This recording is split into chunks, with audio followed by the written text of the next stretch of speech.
Your presence is no longer desired here. Please leave, you lazy individual. Who works from home? My sister said angrily, and even my parents agreed. Leave. I'm tired of a family that doesn't appreciate me and my dog. If they're going to act like that, then I'll do what I want. That's when I decided to get back at them. My name is Orla, and I'm 33 years old and single. I design websites as a freelancer, which means I can work from home using just my laptop. I have a spot in my house where I work, and I set my own schedule. Even though I had a good job, my parents started to interfere with my work about 2 years ago. One day, while I was working at home, my parents came over to visit. As soon as they walked in, they glanced around the room and began talking. Mom, this house is really spacious. It feels like we could live here too. You're right, there's even a spare room. Plus, it seems like a waste for Orla to live in such a big house alone. Yeah, let's do it. We're moving this weekend. My parents didn't even acknowledge me and made all the decisions without consulting me. I made it clear that I didn't want to live with them and said, "Hold on, I don't want to live with you guys." What are you talking about? My father's face turned red with anger, and he shouted, "You took control of this house, claiming it from your uncle, trying to make it yours. You've hit a new low." I simply had a conversation with Uncle, and he gave it to me. Don't try to justify yourself. In any case, our old house is crumbling. Your mother and I are moving in here this weekend. In reality, this house was a gift to me from my father's brother, my uncle, who always spoiled me. The ownership is still under my uncle's name, but he gave me permission to use it however I want. According to my father, our family home has deteriorated significantly, and it requires extensive renovations if we want to keep living there. My mother doesn't work, and my father's income isn't very high, so renovating the house isn't feasible for us. That's why they targeted the house I inherited from my uncle. I wasn't happy about it, but my parents had made up their minds to sell their own house and said they had nowhere else to go. I couldn't leave them stranded, so I reluctantly agreed to live with them. But as soon as they moved in, my parents started making sarcastic remarks. Hey, Orla, you're in your 30s already, right? Don't you think about settling down and getting married? I'm content with my job at the moment. If you keep saying things like that, you'll just push any potential suitors away. Why don't you take a cue from your sister? Well, my sister's marriage isn't exactly perfect, is it? But for now, I'm okay with how things are. At that point, my mother, who had been listening, chimed in. Hey, don't speak ill of your sister like that. Unlike you, she's married and has a job at a company. You know, I may not be married, but I'm doing just fine with my work too. You're always glued to your computer. Are you earning money through some sketchy methods? I earn my living through honest work. There's no need to be concerned. How dare you talk back to your mother? You're nothing like your sister. That's how it went. My parents kept comparing me to my sister. Yes, she has a job at a company, but she's only a temporary worker in an office position. I don't mean to belittle temp jobs, but I certainly make more money than she does. I understand that my parents' generation may not fully understand the idea of working from home, but it was still painful to constantly feel underestimated. Then one day, while I was preparing dinner, instead of my usually idle parents, the doorbell rang unexpectedly.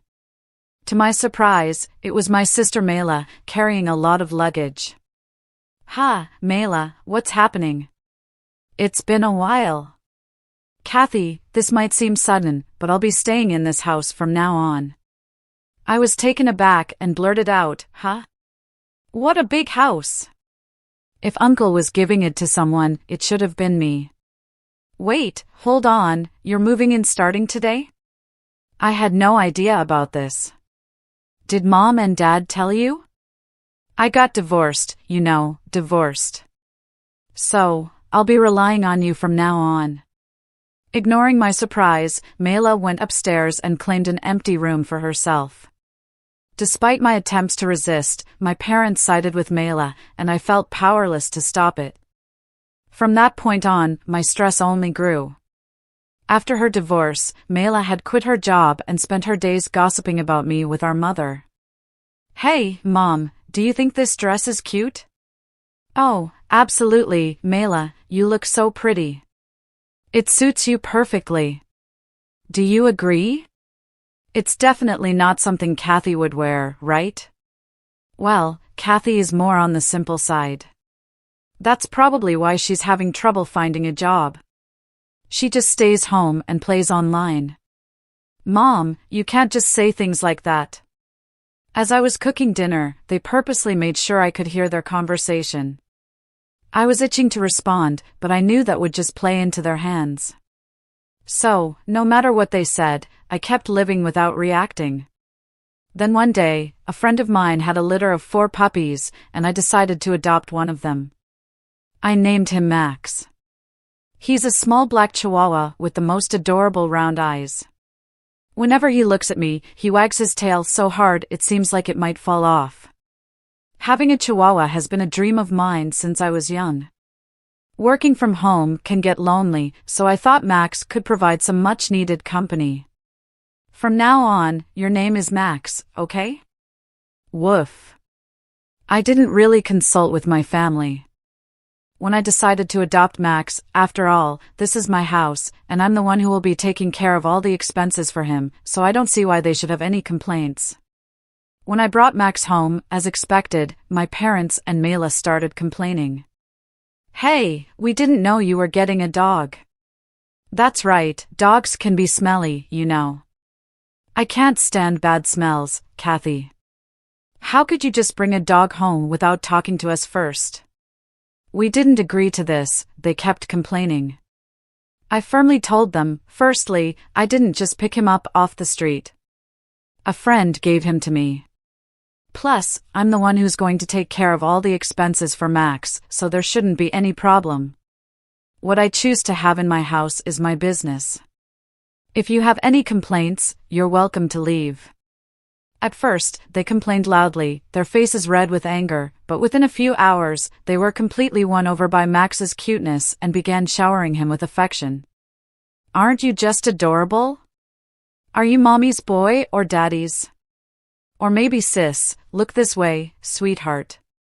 Wait a minute, what happened to their anger from just a moment ago? Was it all just a dream? My entire family became completely enamored with Max. From then on, they were always doting on him. Because of this, their animosity toward me decreased, and I could enjoy relatively peaceful days. Then, one day, an incident shattered this calmness. While I was out running an errand, I got a call from my sister Mela. "Hello, come back home immediately," she burst out. In response to my sister's sudden outburst, I asked what was wrong. She vented her frustration, yelling at me, "It's not what happened. Max made a mess on my clothes. What if they smell? I'll just wash them quickly, and they'll be fine. Besides, isn't it your fault for leaving your clothes on the floor?" "What? It's my fault? It's your lack of training, Max, that's to blame." "Enough. Max is still a puppy, you know. If you take him out for a walk, he won't make a mess at home. You said you were excited to walk Max today. Did you actually take him?" "Well, I was planning to take him later, and it's all because you didn't train him properly." "Then you should compensate me for the clothes," Mela demanded. As expected, when I arrived home, my sister was furious. Both my parents had been alerted, and they stood beside Mela glaring at me. Mela tossed the dirty clothes at me and started yelling again, "I'm going to make you pay for the cleaning, got it?" "Why should I?" "It's your fault for not taking him for a walk and leaving your clothes on the floor." "Shut up. Stop arguing back. This only happened because you brought this stupid dog home. What are you going to do about it?" calling him a stupid dog. You were fond of him before. Isn't it harsh to label him that just because he had a small accident?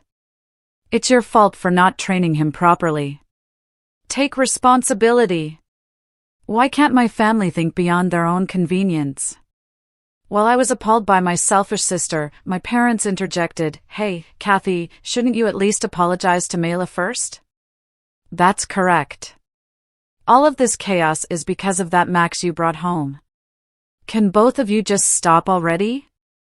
Puppies are like babies. Can't you forgive them for making mistakes once in a while? Pathetic. This mess is all because of this dumb dog, Kathy. You made the right choice by not getting married if you were a mother. I doubt you'd raise a decent child. What? How could you say that? If you took him for walks properly and kept the house tidy, none of this would have happened. Finally, my sister raised her eyebrow and pointed at me, saying, "I've had enough. I don't want you or this stupid dog here. Get out of this house." What? Didn't you hear what I said? I said leave. We don't want a freeloader who works from home here. A freeloader who works from home? How can someone who's currently unemployed say such a thing? And who do they think is covering the household expenses? It's me. As I stood stunned by my sister's absurd remark, even my parents joined in. That's right, Orla. Leave this house. Your presence only brings us bad luck. You're a jinx, they insisted. All three of them kept insisting that I leave. In that moment, my anger boiled over. That's enough. I've had it. If this is how it's going to be, just wait and see. Fueled by a desire for revenge, I packed my belongings and left the house with Max. My sister's words only added to the tension. This is all because of you. If you had just done what I said, none of this would have happened. They still didn't grasp the severity of their situation, even though consequences awaited them. But I didn't care. Let them deal with it on their own. Hiding my smirk, I left the house with Max. As expected, a few days later, my sister called in a panic. "Kathy, please help. Something's wrong with the house." What's going on with the house all of a sudden? We were given until the end of this month to leave. So what's the issue? What do you mean, what's the issue? Why are we being told to leave? Well, I've made the decision to sell the house, I said. At my words, Mela seemed to freeze, her voice trembling. She barely managed to speak. What? What does that mean? You decided to sell it? You don't have the authority. Well, actually I do. You see, that house became mine a month ago. What? Yes, I officially inherited the house from my uncle, and yes, the title is in my name. It's no wonder Mela was shocked. I hadn't mentioned this to anyone. You're joking, right? Even if Uncle transferred the title to you, you can't just sell it like that. I was concerned too, but right after you told me to leave, I spoke with Uncle. He confirmed that the house is now yours, Orla. He said, do whatever you want. You should get away from that awful family as soon as you can. What? That can't be.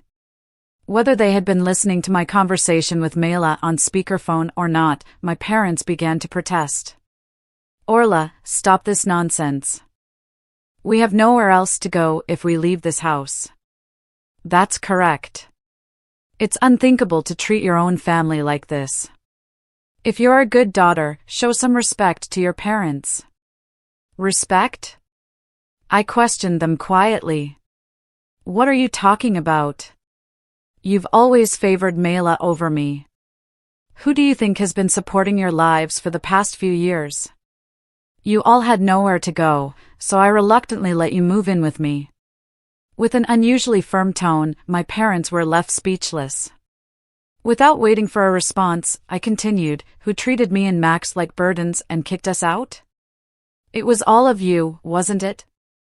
Trying to find happiness by forcing out the original resident is shameless. You people belong in hell. At my outburst, my father pleaded, "Please help us, we're sorry." "I don't care. Figure it out on your own, you fools," I replied, hanging up the phone with a loud click. Then, I blocked every family member's contacts. Seeing me raise my voice, Max looked up at me with a worried bark. "I'm sorry, Max, for shouting. It's okay now. I'll protect you. I'm really glad I could rescue you from that family that treated you so poorly." Later on, it seems my parents and sister were forced to leave the house at the last minute despite their desperate attempts to cling to it. With my father's meager income and my unemployed mother and sister, it's unlikely they can lead a decent life. Rumor has it that my sister is constantly being pressured by my parents to find a job. Their family dynamics seem to be deteriorating by the day. Although I have no interest in how they're doing, it's clear that their living situation has worsened since I left. It's a classic case of getting what they deserve. They brought it upon themselves. Meanwhile, I'm enjoying my days filled with joy with my beloved dog in a new pet-friendly apartment. I can work whenever I please, and there's no one to complain about it anymore. I can use my earnings solely for myself and my dog. I'm incredibly content with my life now. Max, let's head to the dog park today. Woof. Max seems more lively. Maybe it's because that noisy family is gone. From now on, I want to protect Max for the rest of our lives and lead a peaceful existence. Welcome to my channel, where every story comes to life.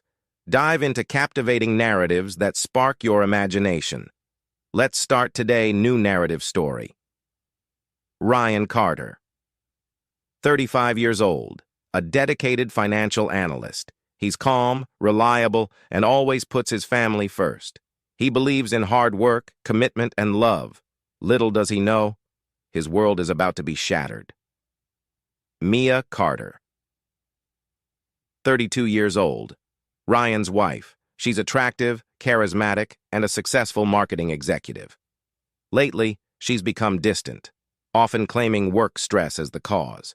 What Ryan doesn't realize is that Mia is leading a double life. Jake Morris. 36 years old. Ryan's best friend since childhood. He's blunt, loyal, and always tells it like it is.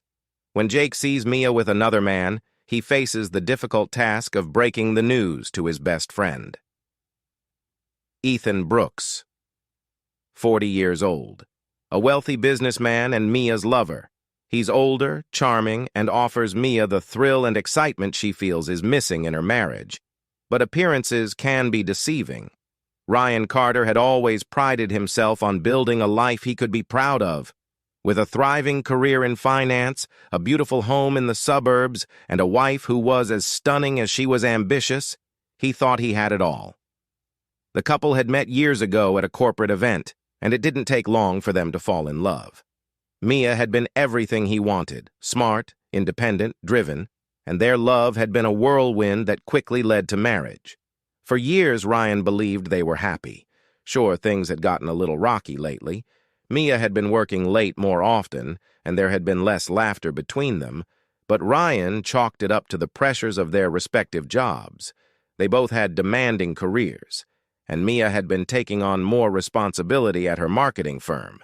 At least, that's what he told himself. It was a Friday evening, and Ryan was excited to unwind with his best friend, Jake Morris. They had a standing tradition of meeting at Giovanni's, an upscale Italian restaurant, every month to catch up over drinks. For Ryan, these dinners had become a sanctuary, an escape from the growing distance between him and Mia. The conversation flowed easily, as always, as they shared stories about work, mutual friends, and their favorite sports teams. Jake was just about to make a joke when his face went pale. His eyes locked on something, or someone, behind Ryan. Ryan? Jake's voice dropped. Don't freak out, man, but I think you need to see this. Ryan frowned, confused by the sudden tension in Jake's voice. What are you talking about? Jake didn't respond. Instead, he subtly nodded toward the back of the restaurant. Slowly, Ryan turned in his seat, his heart rate picking up as he tried to make sense of Jake's strange behavior. And then he saw her. There, in a secluded booth by the window, was Mia. She was dressed in a sleek, black dress, one Ryan had never seen before, her long hair cascading over her shoulders as she laughed at something the man sitting across from her said. Ryan's mind raced. Maybe it was a business meeting, he thought. Maybe this was one of her clients. But deep down, he knew better. The way she leaned into the man, the way she touched his hand across the table, it wasn't professional. It was intimate.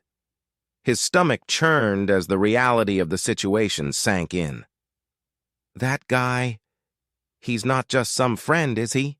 Jake asked cautiously. Ryan felt his throat tighten. No, he whispered, his voice barely audible. Ryan didn't remember much about the rest of the dinner.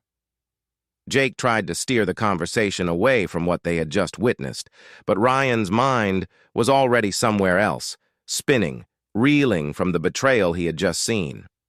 The dinner felt like a bad dream. His hands shook as he gripped his phone, staring at Mia's number, debating whether to confront her right then and there.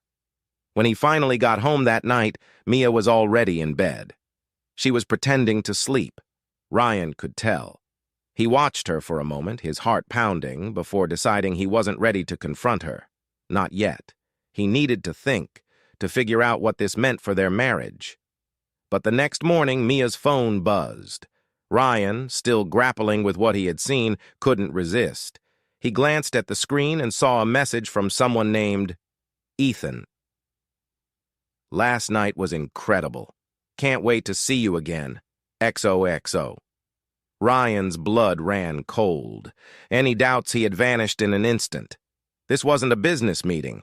Mia was having an affair, and she wasn't even bothering to hide it anymore. Ryan waited until Mia returned from the shower before he confronted her. He sat at the kitchen table, holding her phone in his hand. The minute she saw it, she knew the jig was up. "Who's Ethan?" Ryan asked, his voice low but laced with hurt. Mia's face drained of color. She stammered for a moment, trying to come up with an excuse but Ryan wasn't interested in hearing lies. He slammed the phone on the table, the screen lighting up again with another message from Ethan. "Don't even bother lying," Ryan said, his voice cracking. "I saw you with him last night." Mia's eyes filled with tears as she sank into the chair across from him. "I'm sorry, Ryan," she whispered. "It's not what you think." But it was exactly what Ryan thought. As Mia started to unravel, she confessed to everything. She had been seeing Ethan for months. He was an older man she had met through a business connection, and what started as innocent flirting had quickly spiraled into an affair. "I didn't mean for it to go this far," Mia sobbed. I didn't feel the connection between us anymore. We've been growing apart, and So, this is my fault?" Ryan spat, his hands clenched into fists. "You cheat on me because what? We've been having a rough patch?" Mia's tears fell harder. "I'm not trying to blame you. I don't know who I am anymore. I don't know what I want." Ryan stood up, pacing the kitchen, his mind in turmoil. His wife, the woman he had trusted with his heart, had betrayed him. Everything he thought he knew about their marriage was crumbling around him, and all Mia could do was sit there and cry, unable to offer any real explanation. But Ryan wasn't done. He wanted answers, and he wasn't going to stop until he had them. Days turned into weeks, and Ryan's pain didn't subside. In fact, it only deepened as Mia's betrayal weighed on him. They agreed to separate temporarily, giving each other space to figure out what they wanted. But Ryan's feelings of anger and humiliation consumed him, and he found himself obsessing over one question. How could Mia do this to him? One night, after a few drinks with Jake, Ryan admitted he wanted revenge. "You want to make her regret it?" Jake asked, leaning in. "Then you've got to show her that you don't need her.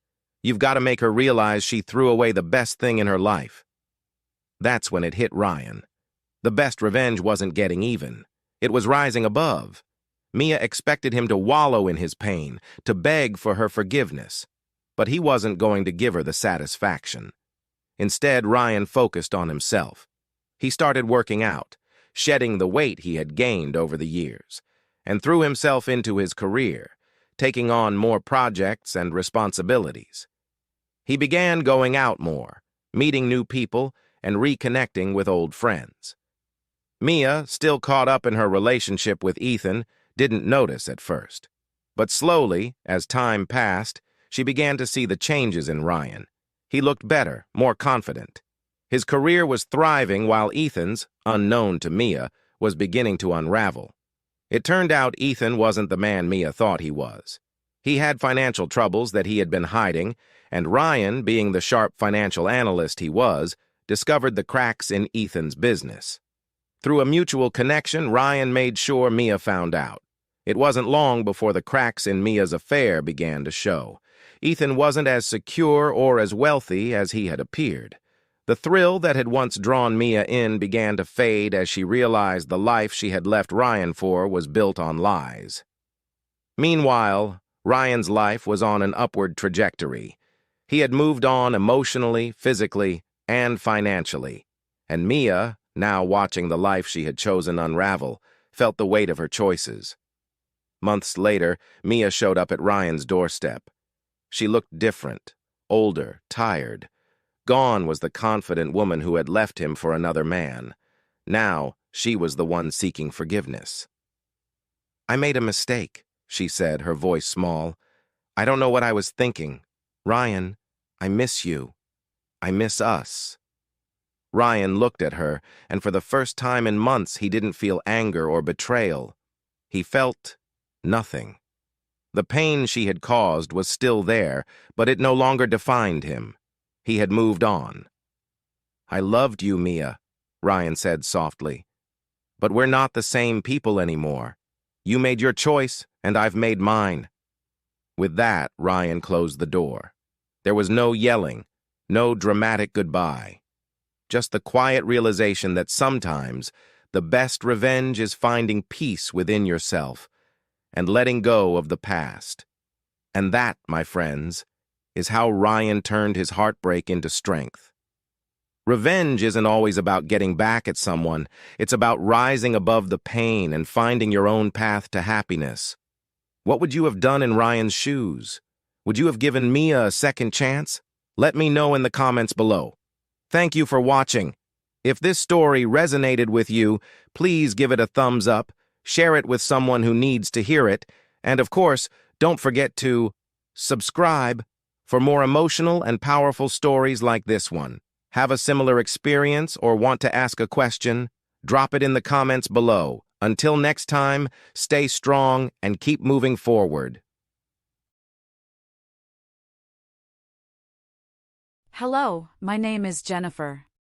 I have been a doctor for many years, and my husband, Daniel, has always been my greatest support. We had our ups and downs, but those 30 years flew by like they were nothing.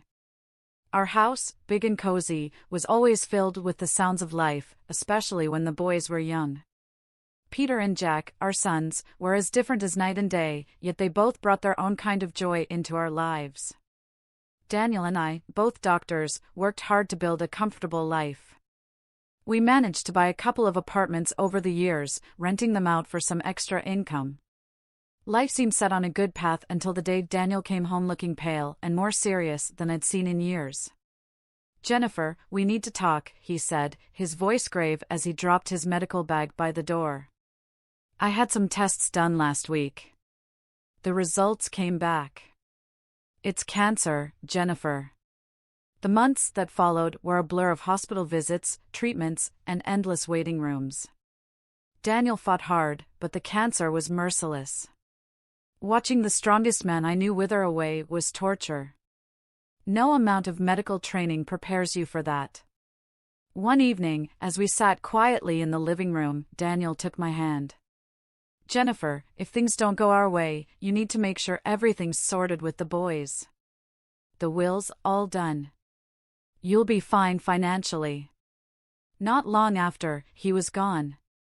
The funeral was a somber affair. Family, friends, and colleagues came from all over to pay their respects, but it was the quiet at home after everyone left that hit me the hardest. Empty spaces Daniel used to fill, his things just where he left them, it hurt to see, to remember. A few days post-funeral, I was in the kitchen trying to make sense of leftover food when Peter stormed in, his face all twisted up in worry and anger. Jack trailed behind him, looking like he wanted to be anywhere but here. "Mom, we need to talk about Dad's will," Peter said, cutting straight to the chase as he always did. I sighed, setting down the cling film. "Yes, I know. Your father left everything to me. He wanted to make sure I was taken care of." Peter slammed his hand on the counter. "But what about me and Jack? We're his sons. It's not right that we get nothing." Now Jack piped up, trying to smooth things over. "Peter, let's not jump into this so hot-headed. Mom's still grieving. We can sort this out without arguing." Peter shot him a glare. "Easy for you to say. You're not thinking about the future." "I am." I leaned against the counter, feeling the weight of their stares. "Your father and I built this together. He trusted me to handle things, but I hear you, Peter. It's not my plan to cut you out." "So what then?" Peter said, crossing his arms, his voice rising a notch. "We just wait until what? You think it's a good time to give us our share?" "Peter, watch your tone," I snapped, my patience fraying. "I am still your mother." Jack stepped between us, his hands up like a referee. "Both of you, please. This isn't helping." "Mom, maybe there's a middle ground here." I nodded, rubbing my temples. "Okay, here's what we can do. The apartments your father and I invested in, the ones downtown." Peter interrupted, "Yes, those." I continued, shooting him a look that told him to zip it for a minute. "I was thinking you each take one. They're yours to live in or rent out, and from the savings, let's say $225,000 each to help you get started on whatever you need." Peter chewed on his lip, clearly doing the math in his head. "And the rest of the stuff, the house, the money, that stays with me for now. When I'm gone, it'll come to you, as per your father's wishes," I said firmly. Peter looked like he wanted to argue more, but Jack nudged him. "Let's think about this, man. It's a fair start. Mom's not leaving us in the cold." Peter finally nodded, tight-lipped. "Fine, but I want this in writing, Mom. No more surprises." "Of course," I agreed. "We'll get everything documented properly." As they left the kitchen, I could hear Jack hissing at Peter, "Give her a break, will you? She's doing her best." Peter muttered something under his breath I couldn't catch and didn't really want to. As I washed up the dishes, I wondered if Daniel could see us and what he'd think. I hoped I was doing the right thing, but only time would tell, and time, that tricky thing, wasn't always a friend. It was a sunny afternoon, the rare kind that makes everything seem all right, when Peter brought Susan over to meet me for the first time. They hadn't been dating long, but Peter was already head over heels. You could tell by the way he was fussing over her, which wasn't like him at all. They walked in, and right off the bat, Susan had this air about her like she owned the place.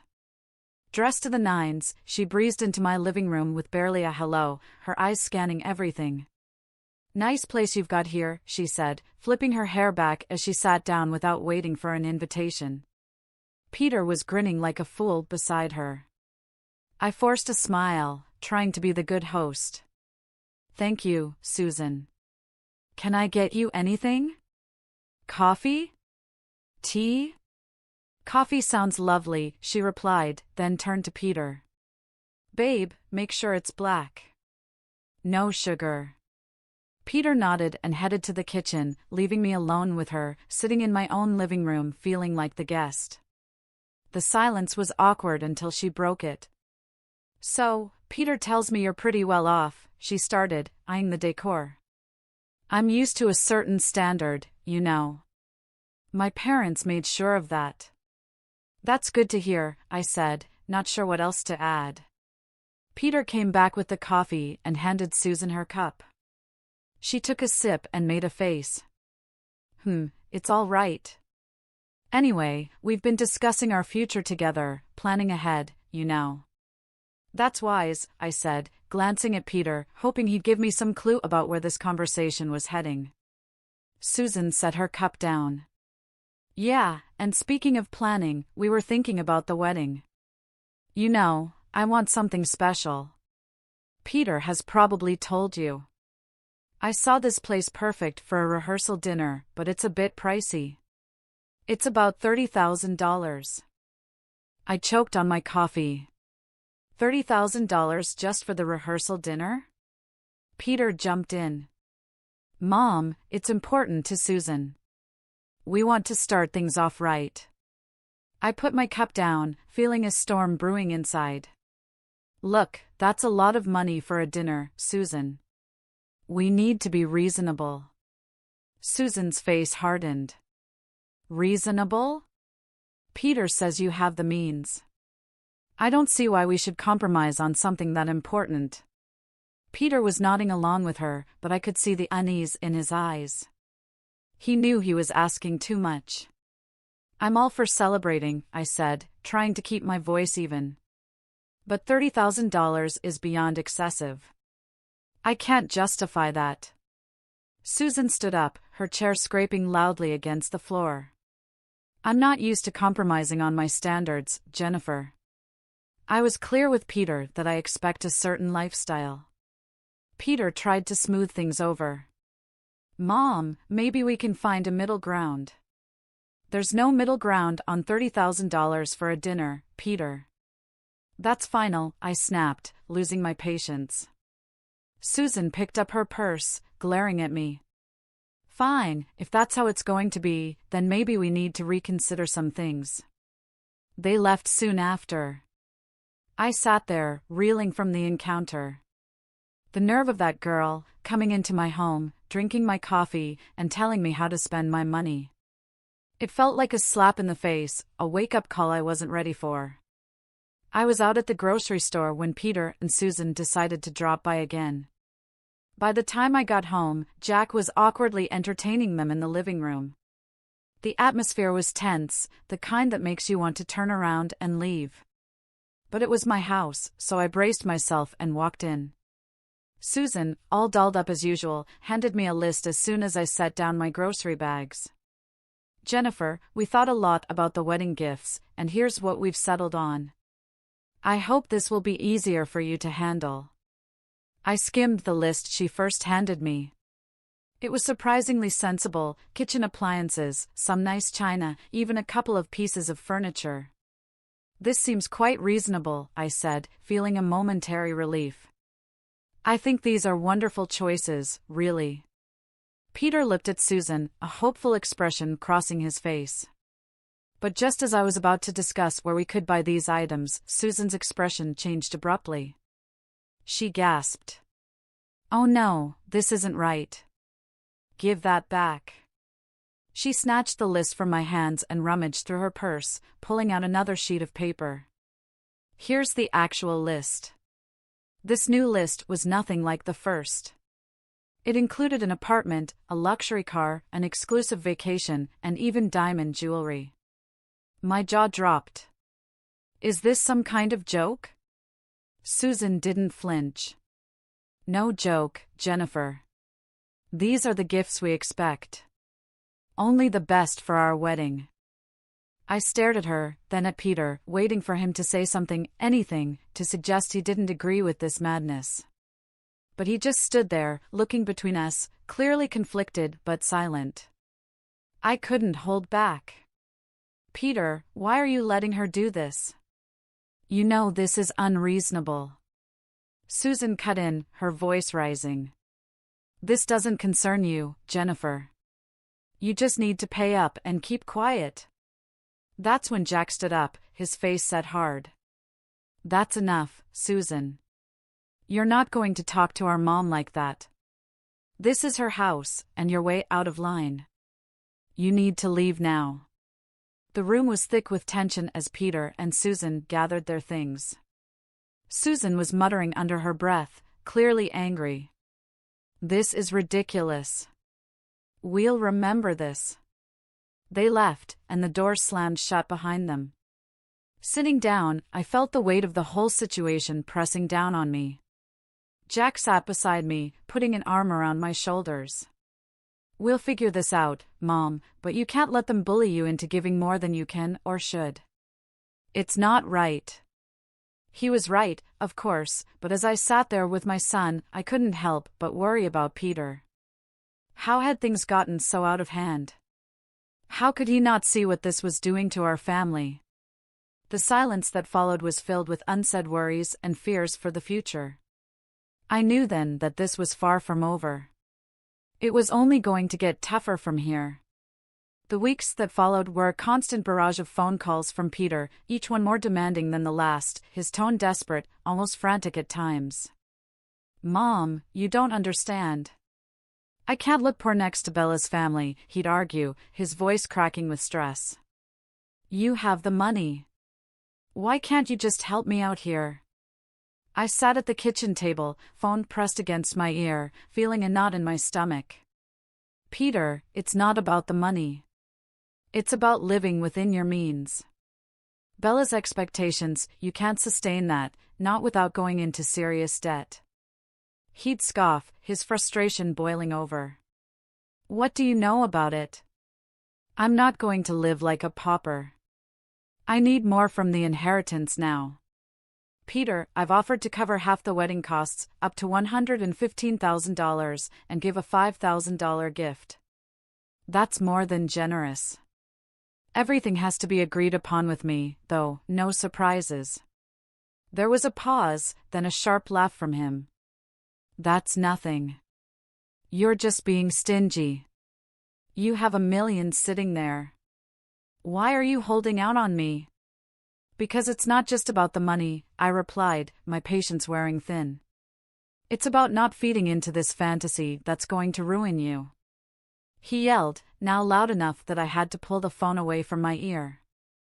I don't need this. I'll handle it my way. Forget you. And then, just like that, the call stopped. Months passed in silence. I tried to busy myself with daily routines, trying not to worry about Peter, but the peace was short-lived. The phone rang one afternoon, and it was my sister-in-law, Ashley. Jennifer, I thought you should know. Ashley's voice was hesitant, careful. Peter is flying all the wedding guests to Hawaii. He sold his apartment to fund it and expects you to get there on your own. He mentioned you weren't interested in helping. I hung up, a mix of anger and sorrow turning inside me. How could he be so reckless? Before I could process it all, Jack came into the room, his expression grim. Mom, there's something you need to hear. I recorded their conversation when they were sitting here in the living room. He handed me an audio recorder. I pressed play, and the voices of Peter and Susan filled the kitchen. Peter, your mom is just a nasty old woman with a fat wallet. We need to squeeze as much as we can out of her and then cut her off. Peter's voice responded chillingly, agreeable, whatever it takes, Bella. I'm not going to let her control us. If it comes down to it, I'll kick her out in her underwear. I turned off the recorder, my hands trembling. To hear my own son speak like that about me, his mother, it was too much. The room spun as I tried to comprehend the depth of his betrayal. Flying to Hawaii was a decision I didn't make lightly. Jack was by my side, both of us tense but determined to face whatever awaited us. When we landed and approached the venue, I was taken aback by the sheer opulence of it all. Flowers everywhere, lights strung like stars across the evening sky, and music floating in the air. As we walked into the gathering, I spotted Peter and Susan mingling with guests. They looked like a picture-perfect couple, all smiles and laughter. My heart ached to see my son so lost in this fabricated paradise. Before I could take another step toward them, Susan spotted us. Her smile vanished, replaced by a scowl as she marched over, her high heels clicking angrily against the stone pathway. "You shouldn't be here," she hissed, stopping just inches from me, her voice loud enough to draw attention. "This is my day, and you're not welcome." I was stunned, but before I could respond, her parents, who had overheard, came over. Her father, a tall, stern-looking man, spoke first. "Susan, that is no way to speak to your guest, much less to Peter's mother." His tone was harsh, a reprimand that made her cheeks flush with embarrassment. Her mother, looking equally appalled, turned to me with an apologetic smile. "Jennifer, please come with us. Let's find you a place to sit." They guided us away, leading us to a table at the edge of the setup, clearly an afterthought with no proper setting. The ceremony started soon after, with speeches that felt hollow given the tension. Then, unexpectedly, I was handed the microphone. I stood, my legs shaky but my resolve firm. "I came here today to wish my son and his new wife a happy future," I began, my voice steady despite the trembling inside. "But I also believe in honesty and integrity, something that's been sorely missing from the events leading up to this day." Susan's face went from pink to red, her eyes glaring daggers at me. I was asked for money time and again in amounts that no reasonable person would find justifiable. When I couldn't meet these demands, I was threatened with separation from my family and future grandchildren. My voice cracked a bit, but I pressed on. Jack, seeing my distress, stepped closer, placing a supportive hand on my shoulder. I nodded at him, then turned on the audio recording he had made. Susan's voice filled the air, cold and calculating, discussing how they would milk more money from me. Peter's voice agreed, saying he was prepared to leave me with nothing for the sake of his bride. The crowd murmured, the air thick with shock and disapproval. I turned off the recorder, the silence heavy. I gave my son an apartment and $25,000, and yet it was never enough. Today, I'm making it clear, I will not be treated as an ATM or threatened. I am disowning Peter and Susan. I wish them well, but from this day forward, I am choosing to remove myself from their lives. The reaction was immediate. Susan screamed, her voice shrill and wild. "You've ruined my wedding. I curse you." After everything that had happened, coming back home was bittersweet. In the quiet, I made a decision that startled even me. I quit my job. I'd spent years healing others as a doctor, but now it was time to heal myself and rebuild the life that the recent storms had scattered. Jack, bless his heart, had just graduated from art college and was brimming with ideas and ambition. With the $25,000 I had given him, he opened his own tattoo parlor. It wasn't just any shop, it quickly became a place where art and skin met in stunning displays. Jack poured his soul into his work, and it paid off. He started entering tattoo contests, and soon enough, his name was on every local's lips. Before we knew it, he was opening more locations, creating a network of salons that became a hotspot for tattoo enthusiasts. I'd watch him sketch late into the night, his dedication a stark contrast to the chaos his brother had chosen. "You're doing amazing, Ollie," I'd say, pride swelling in my chest. It was during these calm months that Peter reappeared. One afternoon, he showed up at the door, his eyes tired, his shoulders slumped, so different from the ambitious, sharp man he once was. "Mom, I need to talk," he said, not waiting for an invitation to sit. His voice was weary, a far cry from the demanding tone I'd grown accustomed to. I sighed, motioning for him to continue. "What is it, Peter?" "It's Bella. She's driving me insane. She wants more and more. Nothing's ever enough. I got a second job, but it's still not enough for her." His words were desperate, but they couldn't erase the past so easily. "Peter, I warned you. I told you living like that with someone like her is unsustainable." He rubbed his face, frustration clear. I know you did, but I thought." His voice trailed off, hopelessness taking the place of explanation. "Thought what?" That money would just appear because you wanted it to? My tone was harsh, but years of pent-up frustration made it hard to soften it. Look at your brother. He started with the same amount and made something of himself without stepping on others. Peter bristled. Yeah, well, not everyone's like Jack, are they? I have rights to the inheritance too, remember? And when you're gone, it'll come to me. That was the last straw. Get out, Peter. And don't come back. I said, my voice cold and resolute, and don't come back. Not this time. You chose your path. His jaw tightened, and for a moment, I thought he might argue more, but then he turned and walked out the door, slamming it shut behind him. As I stood in the silence that followed, Jack came downstairs, having heard the last part of our exchange. Are you okay, Mom? I nodded, wrapping my arms around him. I am now, thanks to you. Let's just focus on the good we can do, on the life we can build. He hugged me back, his presence a comforting assurance that not all was lost. In that moment, I knew that despite the heartaches, the journey was still worth it. We had each other, and that was enough to keep moving forward. After the storm had passed with Peter, our home settled into a calm I hadn't felt in years. It was during this quiet period that Jack brought someone special home. Her name was Julia, and she was everything Susan wasn't: kind, humble, and genuinely caring. As the weeks turned into months, their relationship grew stronger, and soon they announced their engagement. The wedding, unlike the extravagant affair that was Peter's, was a simple, heartfelt ceremony in our backyard. Flowers from the garden, homemade decorations, and a small group of close friends and family made the day perfect. During the reception, I pulled Jack aside. You've chosen a wonderful woman, I said, my voice thick with emotion. He squeezed my hand. I learned from the best, he replied, giving me a knowing look.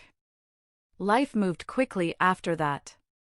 They sold the apartment I had given Jack, adding a bit of their savings to buy a small, cozy house just a few miles away. One sunny afternoon, while we were having tea in their new living room, Julia shared some news. Jennifer, we're expecting twins, she announced, her eyes shining with excitement. I nearly dropped my cup, overwhelmed with joy. Twins! Oh my goodness, that's wonderful! Jack beamed, his pride evident. We wanted you to be the first to know. We're really happy, Mom. Twins, I repeated, letting the words sink in. Grandchildren. It was a new chapter, one I was eager to start. As for Peter, news from him was sparse. The last I heard, he had divorced Susan. She had taken nearly everything in the split, leaving him to start over in another city.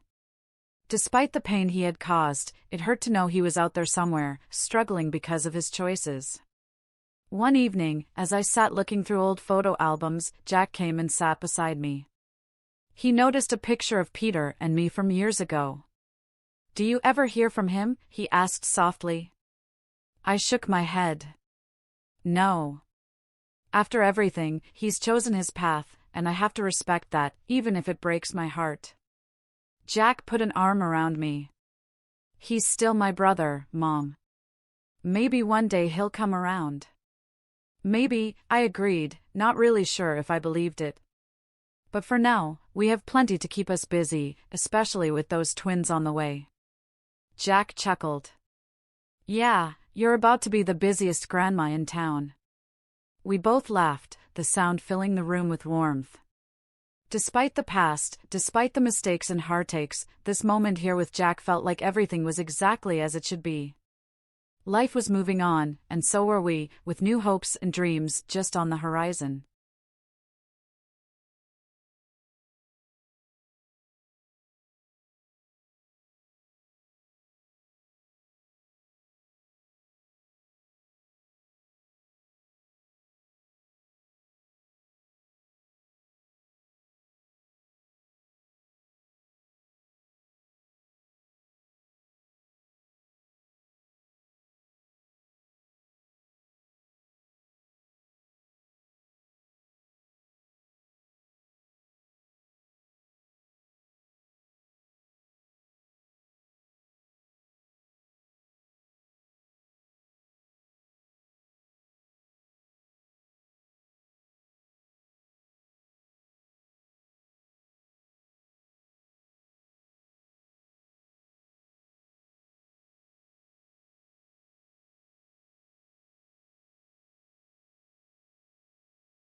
Welcome to my channel.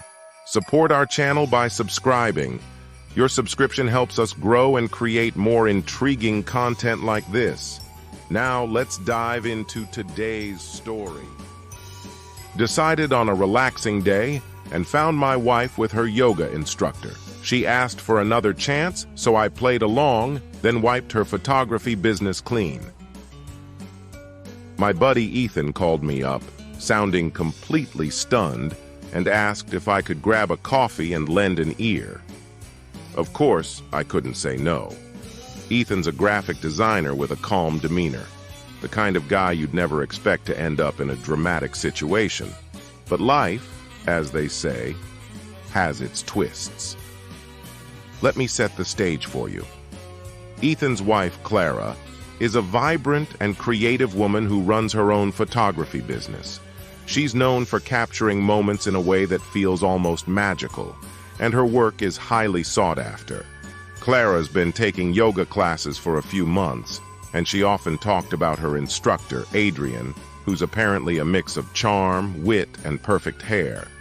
Ethan would laugh it off whenever Clara mentioned Adrian because, honestly, he trusted her completely.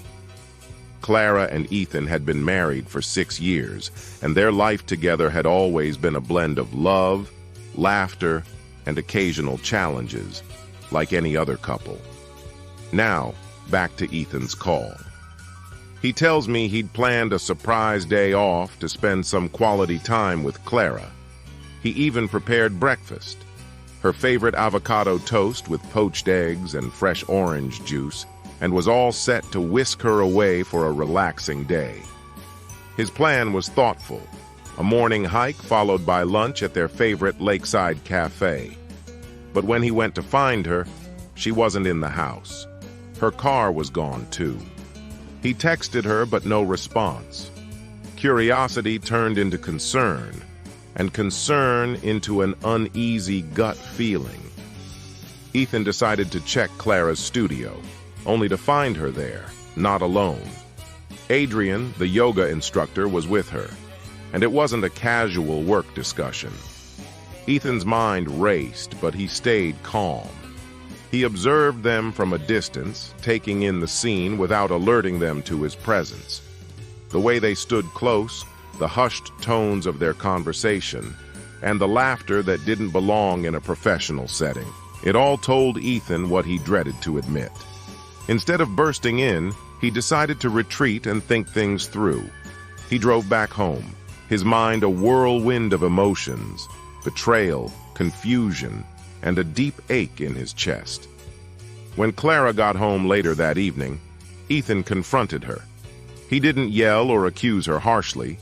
He simply asked her to explain. Clara's face turned pale as she realized he knew. She broke down, admitting she'd made a mistake. She confessed that she'd let things go too far with Adrian, but insisted it was a moment of weakness and not a reflection of her feelings for Ethan. She begged for another chance, swearing it wouldn't happen again. Ethan, still reeling, decided he'd give her one, but not without a plan. Here's where things get interesting. Ethan told Clara he needed time to process everything, but agreed to try to rebuild their relationship.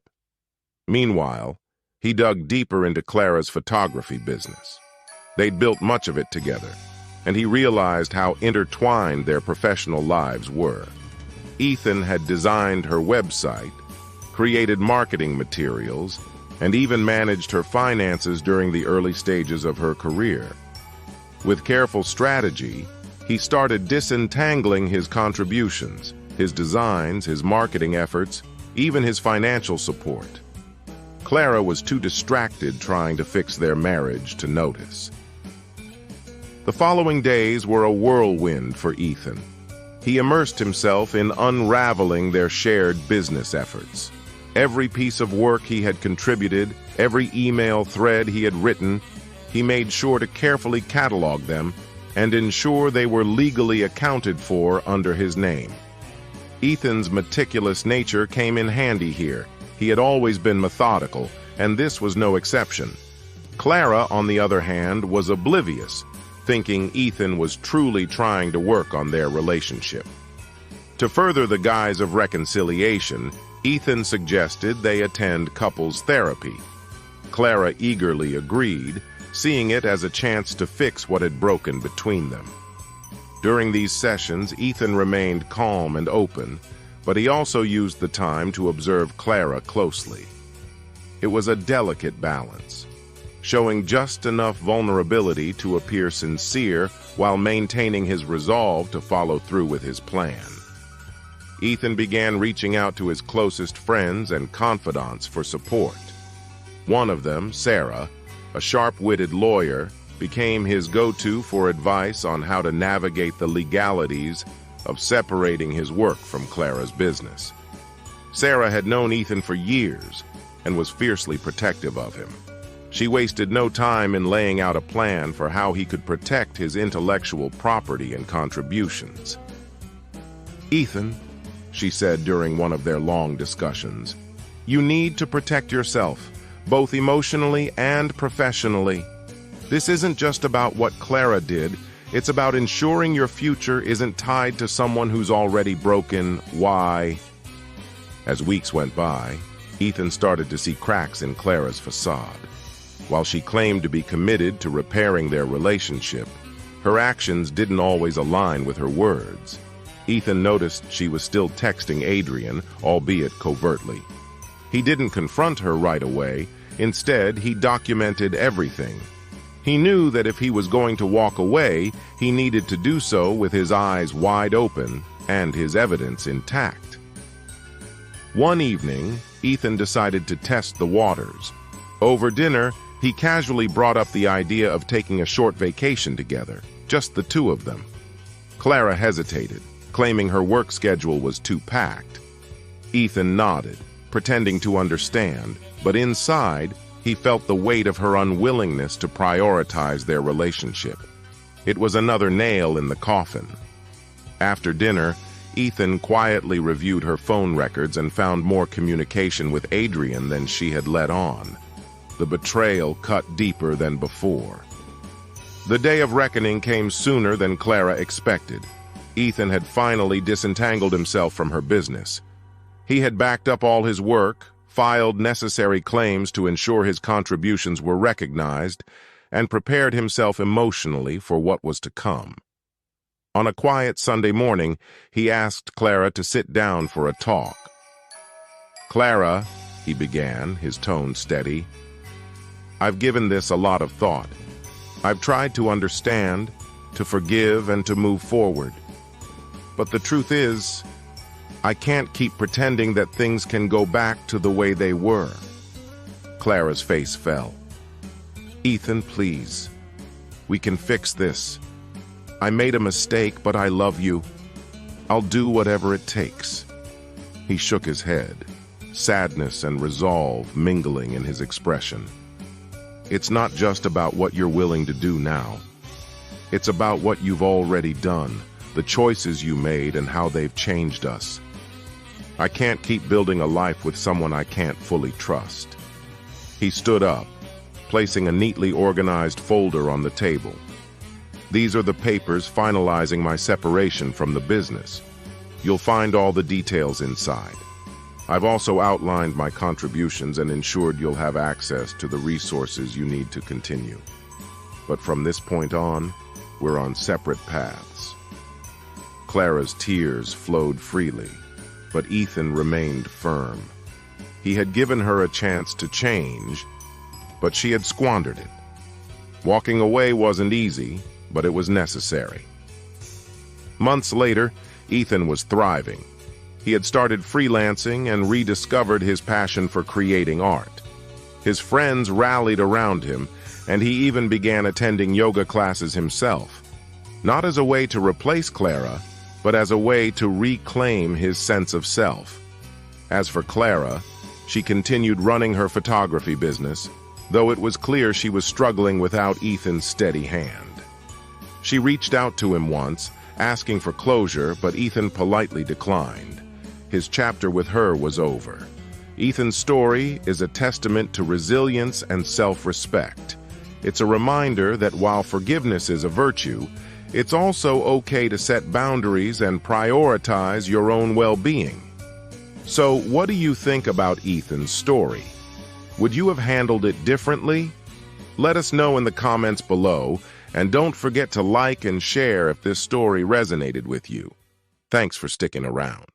From a distance, admiring how beautiful she looked in her emerald green dress, her dark hair cascading down her shoulders. But something was off. Her smiles seemed a little too forced, her laughter too exaggerated. There was a tension in the air that Luca couldn't quite put his finger on. As the night wore on, Luca began to notice Emilia's interactions with Alexander Weber. At first, it was subtle.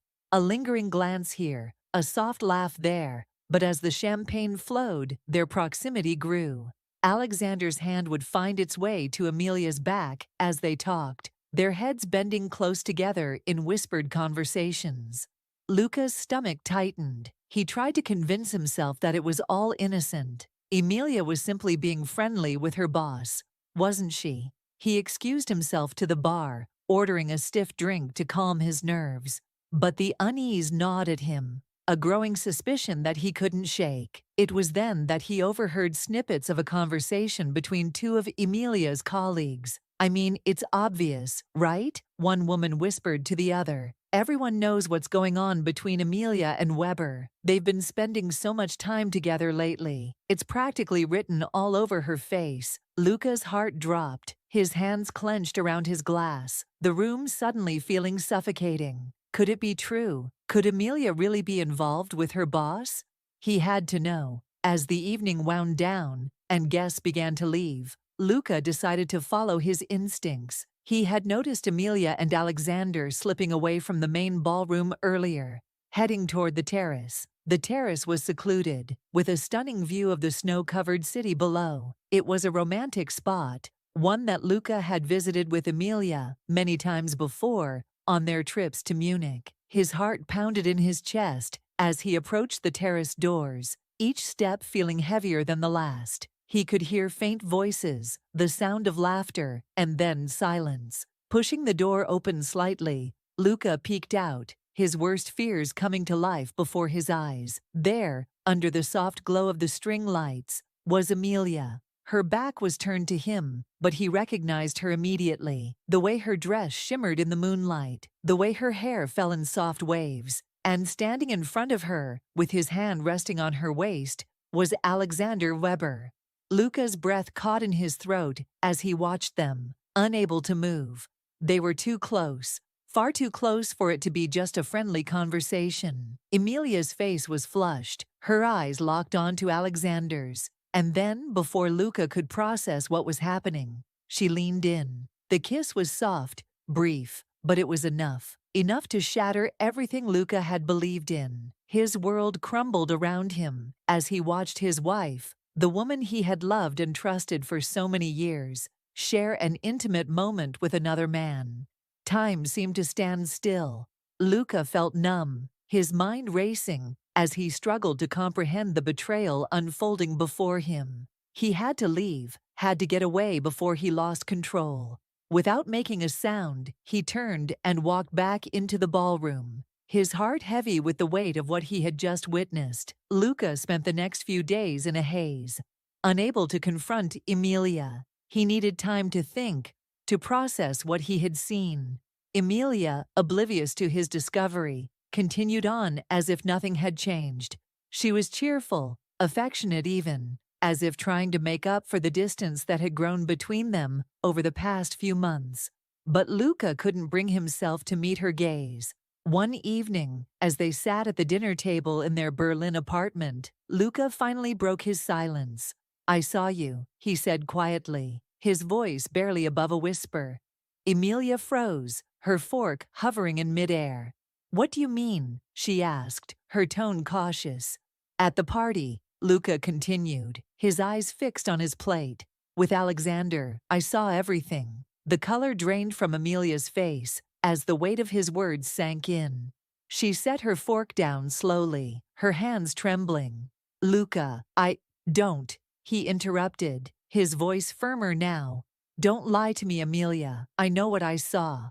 Tears welled up in Amelia's eyes as she looked at him, her guilt finally catching up to her.